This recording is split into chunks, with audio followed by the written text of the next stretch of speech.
ಮಳೆ ನಿಂತರೂ ಮಳೆ ಹನಿ ನಿಲ್ಲಲ್ಲ ಅಂತ ಹೇಳ್ತಾರೆ. ಯಾಕೆ ಅಂತಂದರೆ ಅದು ಮರದಲ್ಲಿ ಸಿಕ್ಕಾಕೊಂಡಿರುತ್ತೆ, ಅದು ಹನಿ ಬೀಳ್ತಾ ಇರುತ್ತೆ. ಈಗ ಅದೇ ರೀತಿಯಾಗಿ ಕುರ್ಚಿಯ ವಿಚಾರದಲ್ಲಿ ಮಾತ್ರ ಕಿತ್ತಾಟಗಳು ನಿಲ್ತಾ ಇಲ್ಲ. ಸಂಕ್ರಾಂತಿಗೆ ಸಂಕ್ರಾಂತಿ ಆಗುತ್ತೆ ಅನ್ನುವಂಥ ನಿರೀಕ್ಷೆಗಳಲ್ಲಿ ಇದ್ದಾರೆ ಎಲ್ಲರೂ ಕೂಡ. ಹಾಗಿದ್ದಾಗ ಇದಕ್ಕೆ ಮತ್ತೊಂದಿಷ್ಟು ಪುಷ್ಟಿ ಕೊಟ್ಟಿದ್ದೇನು? ಅದೇ ರಾಹುಲ್ ಗಾಂಧಿಯವರ ಭೇಟಿ. ಅದಕ್ಕೊಂದು ಕ್ಲಾರಿಟಿ ಏನಾದರೂ ಇದೆಯಾ ಅಂತಂದರೆ ಸಂಕ್ರಾಂತಿ ಬಳಿಕ ಅಂತಿದ್ದಾರೆ. ಹಾಗಿದ್ದಾಗ ನಿಜಕ್ಕೂ ಕೂಡ ಏನಾದರೂ ಇದೆಯಾ ಸಂಕ್ರಾಂತಿ? ನೋಡಿ. ಪವರ್ ಶೇರಿಂಗ್ ಕಿತ್ತಾಟಕ್ಕಿಲ್ಲ ಸದ್ಯಕ್ಕೆ ಕ್ಲಾರಿಟಿ. ಜನವರಿ ಅಂತ್ಯಕ್ಕೆ ಹೈಕಮಾಂಡ್ ಬುಲಾವ್ ಸಾಧ್ಯತೆ. ಕಾಂಗ್ರೆಸ್ನಲ್ಲಿ ಮುಖ್ಯಮಂತ್ರಿ ಕುರ್ಚಿ ಕದನ ಇನ್ನೂ ಕ್ಲೈಮ್ಯಾಕ್ಸ್ ಹಂತಕ್ಕೆ ಬಂದಿಲ್ಲ. ರಾಜ್ಯದಲ್ಲಿ ಸಂಕ್ರಾಂತಿ ಹೊತ್ತಿಗೆ ಸಂಕ್ರಾಂತಿ ಆಗುತ್ತೆ ಅನ್ನೋ ಆಕಾಂಕ್ಷೆಗಳ ನಿರೀಕ್ಷೆ ಹುಸಿಯಾಗಿದೆ. ಸಂಕ್ರಾಂತಿ ನಂತರದ ಕ್ರಾಂತಿ ಲೆಕ್ಕಾಚಾರಕ್ಕೆ ಬ್ರೇಕ್ ಬಿದ್ದಿದೆ. ಇನ್ನೇನು ಜನವರಿ ಅಂತ್ಯಕ್ಕೆ ದೆಹಲಿ ಯಾತ್ರೆ ಬಗ್ಗೆ ಕ್ಲಾರಿಟಿ ಸಿಗಬೇಕಿದೆ. ಪವರ್ ಶೇರಿಂಗ್ ವಿಚಾರದಲ್ಲಿ ರಾಜ್ಯ ನಾಯಕರು ಆತುರದಲ್ಲಿದ್ದಾರೆ. ಆದರೆ ಹೈಕಮಾಂಡ್ ನಾಯಕರು ಮಾತ್ರ ತಾಳಿದವನು ಬಾಳಿಯಾನು ಅಂತಿದೆ. ತಾಳ್ಮೆಯ ಮಂತ್ರ ಜಪಿಸ್ತಿದೆ. ನಿನ್ನೆ ಮೈಸೂರು ಏರ್ಪೋರ್ಟ್ನ ರನ್ವೇಯಲ್ಲಿ ಸಿಎಂ ಹಾಗೂ ಡಿಸಿಎಂ ಜೊತೆ ಹೈಕಮಾಂಡ್ ಮಾತುಕತೆ ನಡೆಸಿದ್ರು. ಯಾವುದೇ ಭರವಸೆ ನೀಡಿಲ್ಲ. ಸಂಕ್ರಾಂತಿಗೆ ಹೈಕಮಾಂಡ್ ಸಿಹಿ ಸುದ್ದಿ ನೀಡೋ ಯಾವುದೇ ಲಕ್ಷಣಗಳು ಕಾಣುತ್ತಿಲ್ಲ. ಜನವರಿ ಅಂತ್ಯಕ್ಕೆ ಸಿದ್ದರಾಮಯ್ಯ ಹಾಗೂ ಡಿಕೆ ಶಿವಕುಮಾರ್ ಇಬ್ಬರನ್ನು ಹೈಕಮಾಂಡ್ ದಿಲ್ಲಿಗೆ ಕರೆಸಿಕೊಳ್ತಿದ್ದು ಒಂದು ತೀರ್ಮಾನ ಕೈಗೊಳ್ಳೋ ಸಾಧ್ಯತೆಗಳಿವೆ. ಹೀಗಾಗಿ ಪವರ್ ಶೇರಿಂಗ್ ಜಟಾಪಟಿ ಕೋಲ್ಡ್ ಸ್ಟೋರೇಜ್ ಸೇರೋ ಸಾಧ್ಯತೆಯೇ ಹೆಚ್ಚಾಗಿದೆ. ನಿನ್ನೆ ಮೈಸೂರು ವಿಮಾನ ನಿಲ್ದಾಣದಲ್ಲಿ ಡಿ.ಸಿ.ಎಂ. ಡಿ.ಕೆ. ಶಿವಕುಮಾರ್ ಅವರಿಗೆ ಒಂದು ಪಾಸಿಟಿವ್ ರೆಸ್ಪಾನ್ಸ್ ಸಿಕ್ಕಿದೆ ಅಷ್ಟೇ. ಆದರೆ ಸಿ.ಎ ಸಿಕ್ಬಿಡುತ್ತಾ ಅಂತ ಎಲ್ಲೂ ಕೂಡ ರಾಹುಲ್ ಗಾಂಧಿಯವರು ಸ್ಪಷ್ಟವಾಗಿ ಹೇಳಿಲ್ಲ. ಆದರೆ ಡೆಲ್ಲಿಗೆ ಬನ್ನಿ, ಕರೆದು ಮಾತನಾಡ್ತೀವಿ ನಿಮ್ಮೆಲ್ಲರನ್ನೂ ಕೂಡ ಅಂತ ಸ್ಪಷ್ಟವಾಗಿ ಹೇಳಿದ್ದಾರೆ.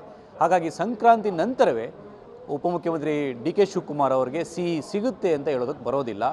ಇದು ಈ ತಿಂಗಳ ಅಂತ್ಯ ಅಥವಾ ಫೆಬ್ರವರಿ ಮೊದಲ ವಾರದಲ್ಲಿ ಒಂದು ರೀತಿಯಲ್ಲಿ ಯಾವುದೇ ಸಮಸ್ಯೆ ಬಾರದಂಗೆ ಕಾಂಗ್ರೆಸ್ನ ಹೈಕಮಾಂಡ್ ಒಂದು ಸೂತ್ರವನ್ನು ರಚನೆ ಮಾಡುವಂಥ ಸಾಧ್ಯತೆ ಇರುತ್ತೆ. ಹಾಗಾಗಿ ಇನ್ನೊಂದು 15-20 ದಿನಗಳ ಕಾಲ ಡಿ.ಕೆ. ಶಿವಕುಮಾರ್ ಕಾಯಲೇಬೇಕಾಗತ್ತೆ. ಆದರೆ ನಿನ್ನೆ ಮಾತ್ರ ರಾಹುಲ್ ಗಾಂಧಿಯವರು ಮಾತನಾಡುವಂಥ ಸಂದರ್ಭದಲ್ಲಿ ಕೆಲ ಭರವಸೆಯನ್ನು ಬಿತ್ತಿದ್ದಾರೆ ಅಂತಲೂ ಕೂಡ ಹೇಳಲಾಗ್ತಾ ಇದೆ. ಹಾಗಾಗಿ ಆ ಭರವಸೆ ಎಲ್ಲೋ ಒಂದು ಕಡೆ ಡಿ.ಕೆ. ಶಿವಕುಮಾರ್ ಅವರಿಗೆ ಒಂದು ರೀತಿಯಲ್ಲಿ ಫಲವಾಗಿ ಕನ್ವರ್ಟ್ ಆಗುತ್ತಾ ಅಥವಾ ಮುಂದೇನಾಗುತ್ತೆ ಕಾದು ನೋಡಬೇಕಾಗಿದೆ. ಅದಕ್ಕೆ ಸಿ.ಎಂ. ಸಿದ್ದರಾಮಯ್ಯ ಅವರ ರೆಸ್ಪಾನ್ಸ್ ಕೂಡ ಭಾಳ ಮುಖ್ಯ ಆಗಿರುತ್ತೆ. ಹಾಗಾಗಿ ಸಿ.ಎಂ. ಸಿದ್ದರಾಮಯ್ಯ ಅವರು ಸ್ಮೂತಾಗಿ ಒಂದು ರೀತಿಯಲ್ಲಿ ಎಕ್ಸಿಟ್ಗೆ ಒಪ್ಕೊಳ್ತಾರಾ ಅಥವಾ ಇಲ್ವೋ ಅನ್ನೋ ಆಧಾರದ ಮೇಲೆ ಡಿ.ಕೆ. ಶಿವಕುಮಾರ್ ಅವರಿಗೆ ಏನು ಸಿಗುತ್ತೆ ಸಿಗಲ್ಲ ಅನ್ನೋದು ಸ್ಪಷ್ಟವಾಗುತ್ತೆ. ಬಜೆಟ್ ಮಂಡನೆಗೆ ಅನುಮತಿ ಕೇಳಿದ ಸಿಎಂ. ಪವರ್ ಶೇರಿಂಗ್ ಕ್ಲಾರಿಟಿಗೆ ಡಿಕೆಶಿ ಬಿಗಿಪಟ್ಟು. ಅವಸರದ ನಿರ್ಧಾರ ಇಲ್ಲವೆಂದ್ರ ರಾಹುಲ್. ಮೈಸೂರು ಏರ್ಪೋರ್ಟ್ನಲ್ಲಿ 3 ನಿಮಿಷ ರಾಹುಲ್ ಗಾಂಧಿ 3 ಮೀಟಿಂಗ್ ನಡೆಸಿದ್ರು. 1 ನಿಮಿಷ ಸಿಎಂ ಸಿದ್ದರಾಮಯ್ಯ ಜೊತೆಗೆ ಪ್ರತ್ಯೇಕ ಚರ್ಚಿಸಿದ್ರು. 1 ನಿಮಿಷ ಡಿಸಿಎಂ ಡಿಕೆ ಶಿವಕುಮಾರ್ ಜೊತೆಗೆ ಸಪರೇಟ್ ಆಗಿ ಮಾತುಕತೆ ನಡೆಸಿದ್ರು. 1 ನಿಮಿಷ ಇಬ್ಬರ ಜೊತೆಗೂ ಮಾತನಾಡಿ ಮೀಟಿಂಗ್ ಮುಗಿಸಿದ್ರು. ಇನ್ನು ಮೂವರ ಮಾತುಕತೆ ವೇಳೆ ಏನೆಲ್ಲ ಚರ್ಚೆ ಆಯಿತು, ಸಿಎಂ ಡಿಸಿಎಂ ವಾದವೇನು ಅಂತ ನೋಡೋಣ. ಸಿದ್ದರಾಮಯ್ಯ ವಾದ ಏನು? ಮಾರ್ಚ್ನಲ್ಲಿ ಬಜೆಟ್ ಮಂಡಿಸುತ್ತೇನೆ, ಅನುಮತಿ ಕೊಡಿ.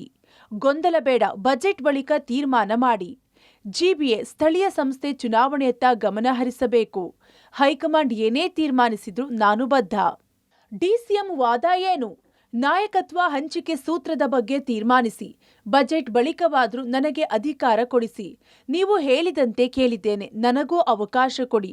ಈಗ ಒಪ್ಪಂದ ಆಗಲಿ, 3 ತಿಂಗಳ ಬಳಿಕ ಸಿಎಂ ಹುದ್ದೆ ಕೊಡಿ. ಮುಖ್ಯಮಂತ್ರಿ ಸಿದ್ದರಾಮಯ್ಯ ಬಜೆಟ್ನತ್ತ ಗಮನ ಕೇಂದ್ರೀಕರಿಸಿದ್ರೆ DCM DK Shivakumar power sharing ಬಗ್ಗೆ ತಮ್ಮ ನಿರ್ಧಾರ ಪ್ರಕಟಿಸಬೇಕು ಅನ್ನೋ ಒತ್ತಡ ಹೇರಿದ್ದಾರೆ. ಇಬ್ಬರ ಮಾತನ್ನು ಆಲಿಸಿರೋ ರಾಹುಲ್ ಗಾಂಧಿ ಸಂದೇಶ ರವಾನಿಸಿದ್ದಾರೆ. ಯಾವ ಸಂದೇಶನೂ ಇಲ್ಲ. ಭೇಟಿ ಮಾಡಿದ್ದೀವಿ, ಚೆನ್ನಾಗಿ ಕೆಲಸ ಮಾಡ್ಕೊಂಡು ಹೋಗಿ ಅಂತ ಹೇಳಿದ್ದಾರೆ. ಚೆನ್ನಾಗಿ ಕೆಲಸ ಮಾಡ್ಕೊಂಡು ಹೋಗ್ತೀವಿ. ನಮ್ಮ ಇದ್ರ ಬಗ್ಗೆ ನರೇಗಾ ಬಗ್ಗೆ ಏನೇನು ಕಾರ್ಯಕ್ರಮ ಮಾಡ್ತಾ ಇದ್ದೀವಿ ಅದನ್ನೆಲ್ಲ ತಿಳಿಸಿದ್ದೀವಿ.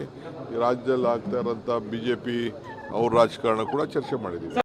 ಪ್ರಾರ್ಥನೆ ಫಲ ಸಿಗುತ್ತೆ ಅನ್ನುವಂಥ ಮಾತನ್ನು ಹೇಳಿದ್ರು. ನಾನು ಮೊದಲೇ ಈ ವಸ್ತೇನಲ್ಲ ರೀ, ಮೊನ್ನೆ ಇದಕ್ಕೆ ಹೋಗಿದ್ದೆ, ನಮ್ಮ ಒಕ್ಕಲರದ ಬಿಸ್ನೆಸ್ ಮೆನ್ ಇದಕ್ಕೆ ಹೋಗಿದ್ದೆ.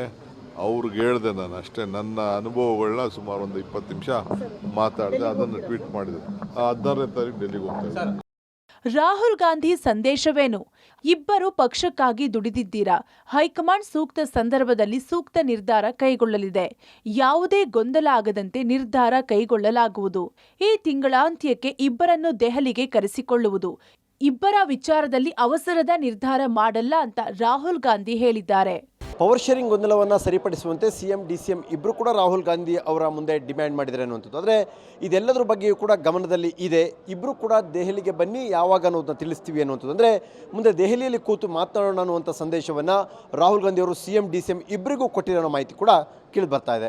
ರಾಹುಲ್ ಭೇಟಿ ಬಳಿಕ ಡಿಕೆ ಬ್ರದರ್ಸ್ ಟ್ವೀಟ್. ಸಿಹಿ ಸುದ್ದಿ ಸಿಗೋ ವಿಶ್ವಾಸದಲ್ಲಿ ಸಹೋದರರು. ರಾಹುಲ್ ಗಾಂಧಿ ಭೇಟಿ ಬೆನ್ನಲ್ಲೇ ಡಿಕೆ ಶಿವಕುಮಾರ್ ಪಾಸಿಟಿವಿಟಿ ರೇಟ್ ಹೆಚ್ಚಾದಂತೆ ಕಾಣ್ತಿದೆ. ಇನ್ಸ್ಟಾಗ್ರಾಂನಲ್ಲಿ ಡಿಕೆಶಿ ಮಾಡಿದ ಪೋಸ್ಟ್ ಇದಕ್ಕೆ ಪುಷ್ಟಿ ನೀಡ್ತಿದೆ. ಪ್ರಯತ್ನ ವಿಫಲವಾದರೂ ಪ್ರಾರ್ಥನೆ ವಿಫಲ ಆಗುವುದಿಲ್ಲ ಎಂದು ಸಾಮಾಜಿಕ ಜಾಲತಾಣದಲ್ಲಿ DCM DKಶಿ ಪೋಸ್ಟ್ ಮಾಡಿದ್ದಾರೆ.